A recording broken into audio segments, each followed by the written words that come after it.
Good morning, friends. Welcome to episode 60 of the Make Saints podcast. I'm Drew Downs, and this one is called Still Christmas. I want to begin by wishing you a Merry Christmas. And I know that it may not be Christmas Day when you hear this, and I know that because it's not going to be. And because of the magic of the internet, I'm recording this before Christmas to wish you a Merry Christmas after Christmas Day. And in fact, you may be listening to this in July, and even then, I wish you a Merry Christmas. One of the things that I want to speak to in part of this is just that funny notion, that funny sense of what it means to be dealing with Christmas when the rest of the world isn't. And in part, this sort of sub piece of that is the recognition of what we do to Christmas by making Christmas a day, just a single day. There's a way in which we can just be done with it. We get to the Christmas day and we have all of these presents and we unwrap our presents and we celebrate and we have our dinners and we do all of those things, and then the next day happens and we're supposed to just like go and do stuff and pretend like, and then we go, okay, and you can see it happen. I live in a neighborhood with lots of artificial trees, so I don't see this as much as I did as a kid, but you drive down the road, late morning on December 26th, and you would see dozens of trees lining the road as you go, drive a couple of blocks. Like, people just like can't wait to get rid of Christmas. And part of that I recognize too was the sort of function of getting your tree like ridiculously early. So people would buy their tree, at Thanksgiving. And so by the time you got to Christmas, it's pretty well dead and a fire hazard. And you really do need to get that sucker out of the house. And of course, those of us from a liturgical tradition know that is just completely just backwards. But what I want to speak to is this weirdness, this weird tension of the season that is sort of under the surface that we never actually talk about in the season. And it one of the examples that I have, it's not an example that you probably experience, but I know I experience it this way because I'm someone who has to prepare ahead for what's coming next in the church. So I end up having to do, you're often starting to think about your Christmas sermon in Advent, and then soon enough I'll be preparing for Ash Wednesday and Lent before we're ready for Lent, and then we'll be in the middle of Lent, and I'm gonna have to start writing an Easter sermon. Right? This is just how it goes, and I suck at it. Right? I hate it. I hate thinking that far ahead, not because I'm bad at it, but because I want to live in that. Right? I want to live in the season we're in. I don't want to be moving ahead. So there's a challenge of living in both of those worlds, right? So right now I'm recording this in Advent and needing to talk about Christmas, right? And meanwhile, you're in the Christmas season when other people are turning to New Year's and no longer saying Merry Christmas or maybe you'll still get Happy Holidays, but now you'll start getting Happy New Year. Happy New Year.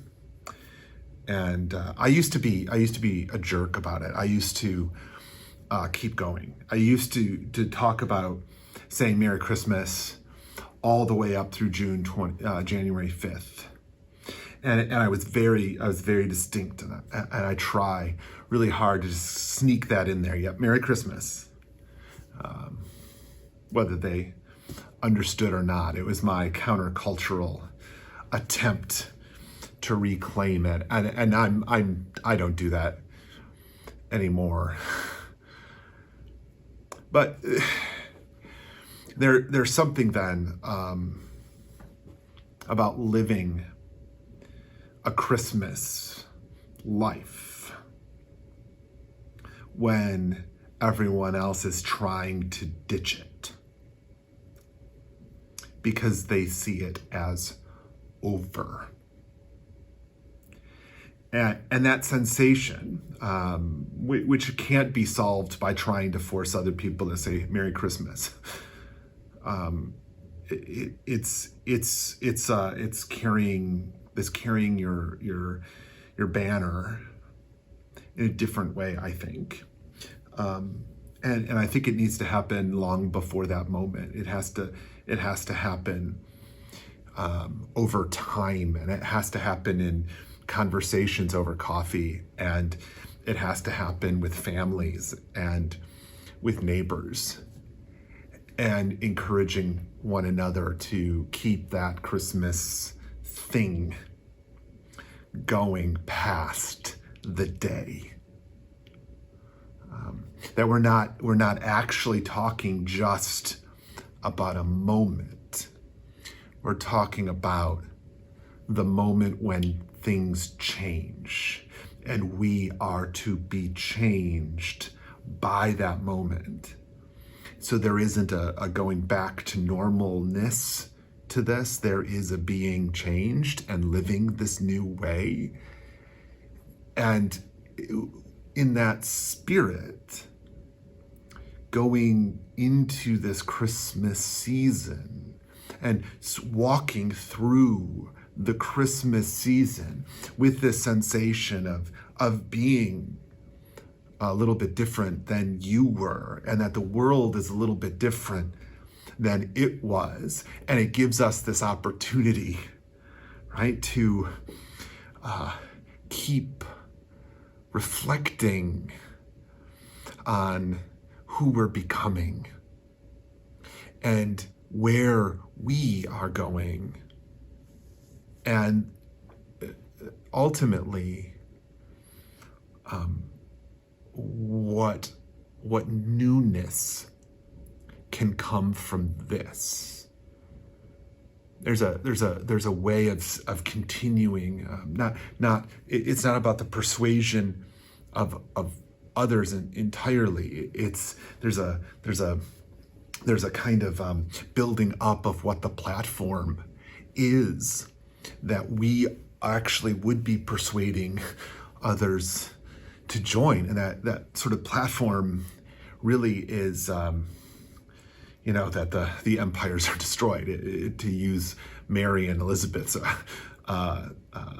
conversation prior to the birth as the sort of template for it, that what we're doing is we're changing things, that the world will be different, and that how it will be different is that the lowly are raised up, and that the mighty are brought low, and that there's a great bringing together of people, and there's a great feeding of the hungry, and all of these sorts of themes that are values to us, and this is that platform of transformation, of change for them, liberation for them, saving them, right? This sort of language that we use around this. This is what is born in Christmas. And that's not a movement that we just go and like celebrate on a day and then go back to normal. Like, that's a movement that we are called to keep going. And this is I think the tension.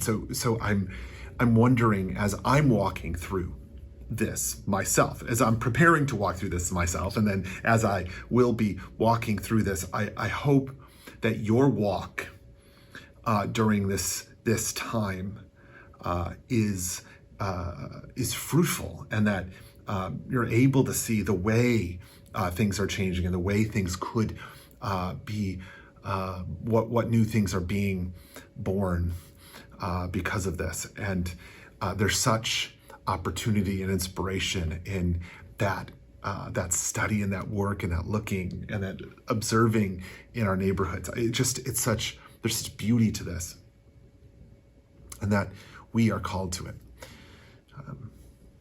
It's an honor and a responsibility. Yeah. So I want for you this blessing to be able to see this season, to recognize that it is still Christmas, that whenever we need that reminder that it is still Christmas, that we have it, and that we can just see what the plan for the world is, what God's dream for the world is, that we can see it and go, yes, that's what we need. It is still Christmas. So I wish for you the merriest of Christmas days, and that this new year that you are approaching or embodying is full of light and joy and hope. Be well, and I'll see you next time.